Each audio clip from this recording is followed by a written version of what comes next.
Imagine this. You are standing in a cramped, yellow-painted room that smells of dust and decay. Your heart is pounding not with fear, but with a cold, intellectual fire. In your hand, you hold the blunt side of a hatchet. You are about to commit murder, not for greed, not for revenge, but to test a theory. You believe you are extraordinary.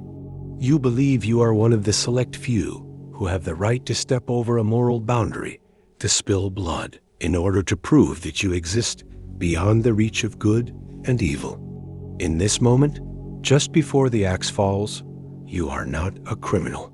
You are a philosopher, an emperor of a new moral order. But the question that will haunt you for the next 7 days, and the question that Fyodor Dostoevsky plants like a bomb in the mind of the reader, is this: can you kill an idea without killing your soul? Can you murder another human being and still call yourself extraordinary? This is the terrifying landscape of crime and punishment. It is not a detective story about catching a killer. It is a psychological autopsy of a mind that has already been sentenced to death by its own logic. The book opens with its protagonist, Rodion Raskolnikov, walking through the sweltering streets of St. Petersburg.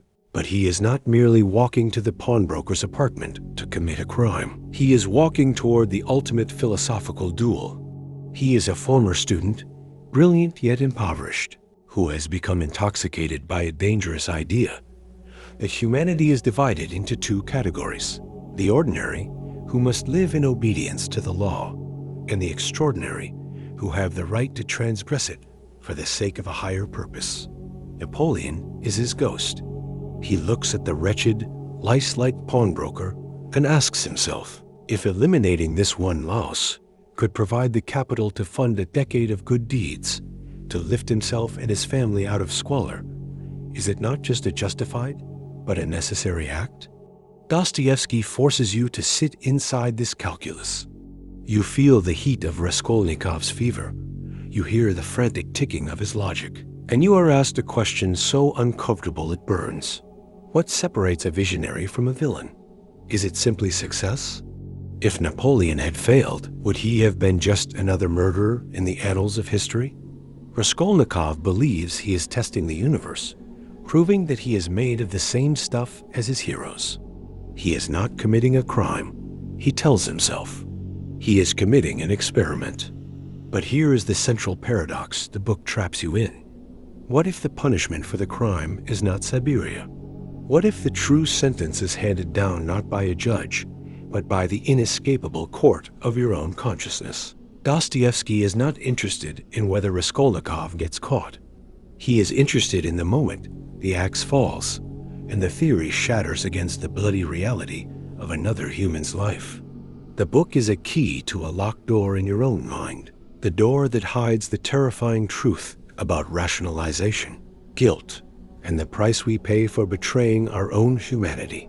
It promises to show you that the deepest abyss is not the one outside, but the one that opens up inside the soul of the man who believed he could be a god.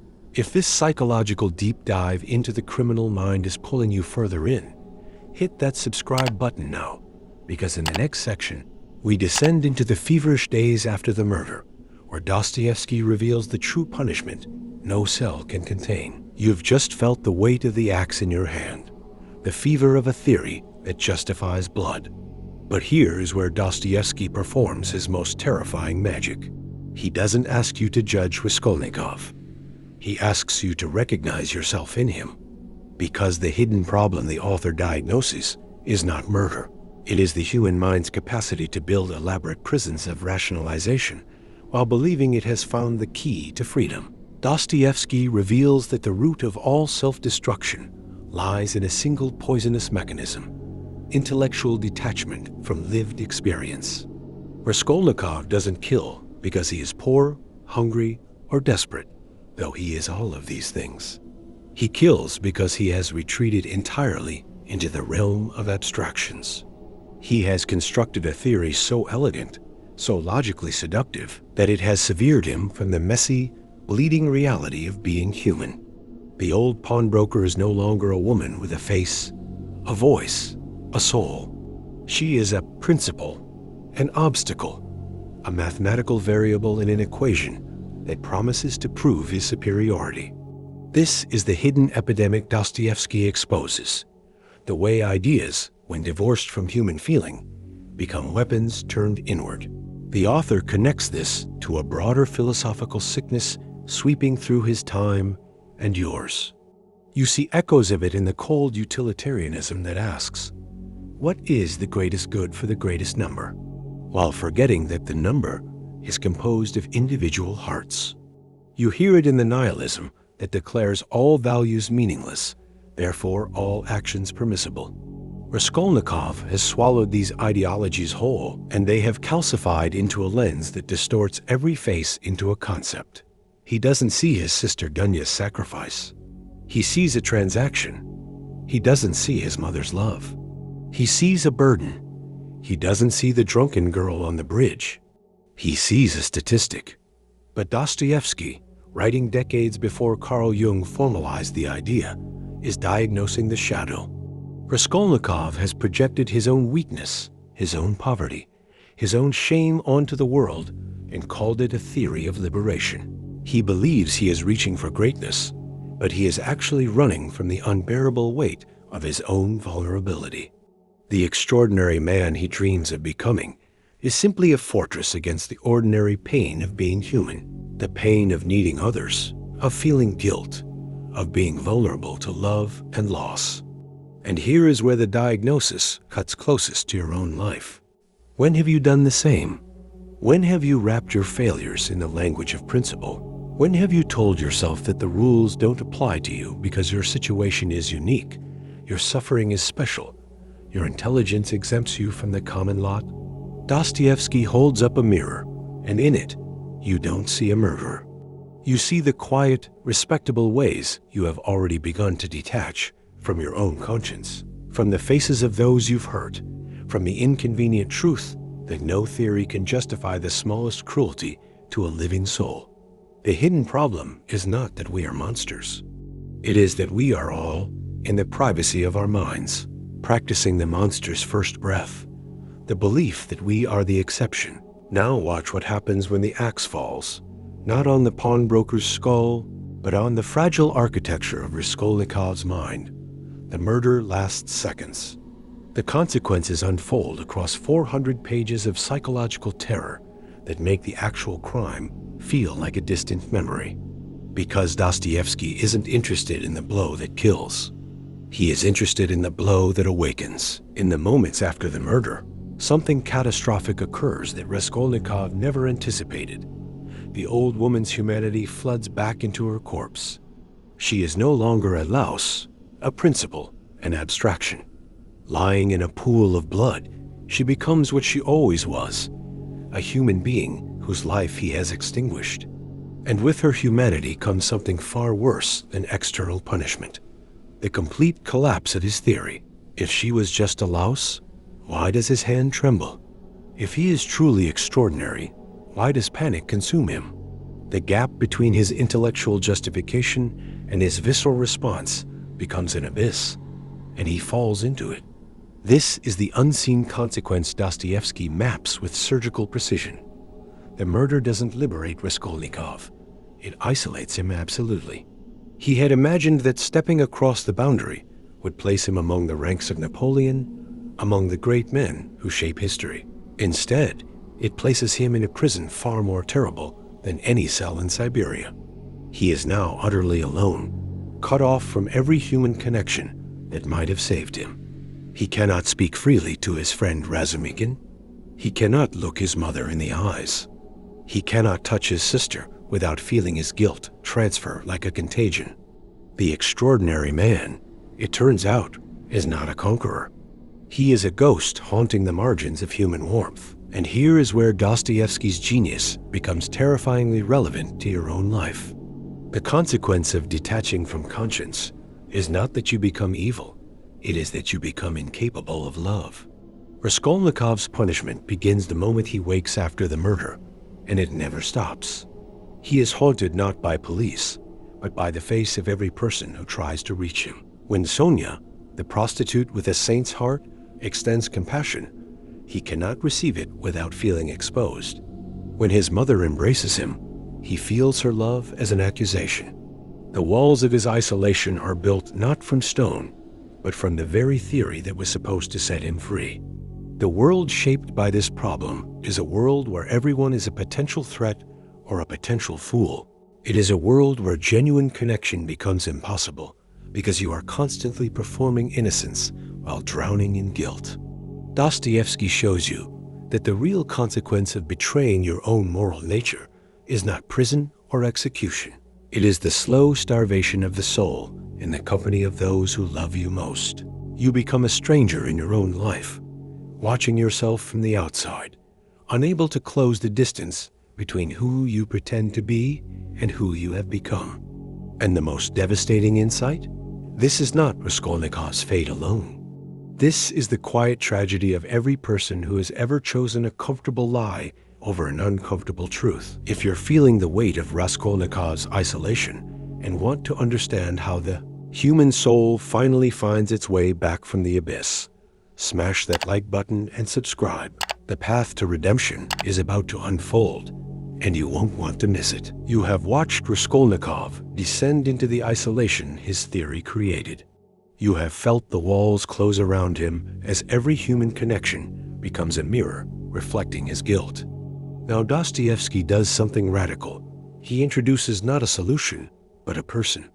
Her name is Sonia Marmeladova, and she is the last person any rational mind would choose as a savior. Sonia is a prostitute. She is young, impoverished, and socially dead, cast out to sell her body to feed her family. By every measure of Raskolnikov's theory, she belongs to the ordinary masses, the lice he despises. Yet she carries something he has completely lost, the capacity for unmediated suffering love. She does not philosophize about good and evil. She does not construct theories about extraordinary men. She simply loves wastefully, irrationally, without calculating the cost. And in her presence, Raskolnikov's elegant intellectual fortress begins to crack. This is Dostoevsky's prescription, and it is devastating in its simplicity. The only path out of the hell of self-justification is confession, not to a judge, not to a priest, but to another human being who will not condemn you. Sonia does not offer Raskolnikov absolution. She offers presence. When he finally kneels before her and admits the murder, he is not seeking forgiveness. He is seeking contact. He is reaching across the abyss his theory created, hoping that another soul will reach back. But watch what happens next, because this is where Dostoevsky refuses every easy answer. Sonia does not say, "You are forgiven." She does not say, "It doesn't matter." She says, in essence, "Go now, stand at the crossroads, kiss the earth you have defiled, and tell the whole world, I am a murderer." Her prescription is not escape from suffering. It is acceptance of suffering as the only path back to humanity.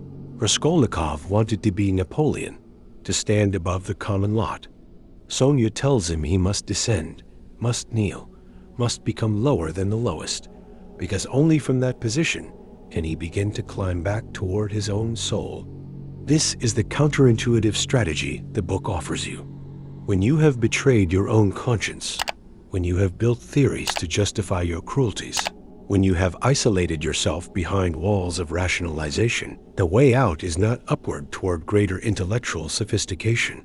It is downward into the humility of honest admission. Dostoevsky is not preaching religion here. He is describing a psychological law as immutable as gravity. The soul that refuses to confess its darkness to another human being will eventually be consumed by it. The analogy the book offers is resurrection. Raskolnikov must go to Siberia not as punishment, but as birth. He must wear chains not because society demands it, but because his freedom depends on finally accepting the weight of his humanity. And here is the secret the book has been guarding. The resolution is not found in escaping consequences, but in embracing them as the only bridge back to love. Sonia follows Raskolnikov to Siberia, not to save him, but to be present while he saves himself. And in that presence, the walls finally begin to fall. Siberia, a frozen riverbank. 7 years of hard labor stretching ahead like an endless white desert. This is where Raskolnikov finally arrives, not at freedom, but at the beginning of it. And here, in the starkest landscape Dostoevsky could imagine, the book delivers its final shattering revelation. Raskolnikov was wrong about everything, but not for the reasons he thought. He believed the extraordinary man was the one who could transgress without guilt. He believed proof of greatness lay in the ability to step over blood and keep walking. But standing on that riverbank, watching the sunrise paint the snow in shades of gold and rose, he understands the truth that has been hunting him since the axe fell. The extraordinary man is not the one who can kill without remorse. The extraordinary man is the one who can bear the full weight of his humanity, including his guilt, and still choose to love. This is the paradigm shift Dostoevsky has been building toward across hundreds of pages of psychological torment. Raskolnikov's real crime was never murder. His real crime was the arrogant belief that he could exist outside the common bond of human suffering. He wanted to be separate, special, exempt. And the universe's answer, delivered through Sonia's silent presence through those long Siberian nights, is that no one is exempt. Not Napoleon, not Raskolnikov, not you. The moment you believe you stand above the ordinary laws of conscience, you have already fallen further than any criminal. But here is where Dostoevsky offers something almost unbearably hopeful. On that riverbank, Raskolnikov does not have a dramatic conversion. He does not suddenly believe in God, or find peace, or understand the meaning of existence. What happens is quieter and more profound. He simply stops fighting. He stops defending his theory. He stops trying to be extraordinary. And in that surrender, something extraordinary finally happens. He feels love for Sonia, not as an idea, not as a savior, but as a woman sitting beside him in the cold. The walls fall not because he has found answers, but because he has finally stopped needing them. The book's ultimate truth is this: you will never think your way back to humanity. You will never theorize your way into love. The mind that built the prison cannot unlock it. Only the heart, wounded, foolish, irrational, and stubbornly present, can open the door. Raskolnikov's resurrection is not a moment of intellectual clarity. It is a moment of human connection, so simple it would be laughable if it weren't so holy. He weeps, she weeps, and in those shared tears, the long exile ends. What Dostoevsky leaves you with is not a moral lesson, but a mirror. Look at the walls you have built. Look at the theories you use to justify your distances. Look at the people sitting beside you whom you have turned into ideas. The book asks one final question. Will you wait for Siberia to learn what Sonia already knows? That the only way out of the cold is to stop believing you are too extraordinary to feel it. That resurrection is not something that happens to you. It is something you choose every time you reach across the abyss and touch another hand.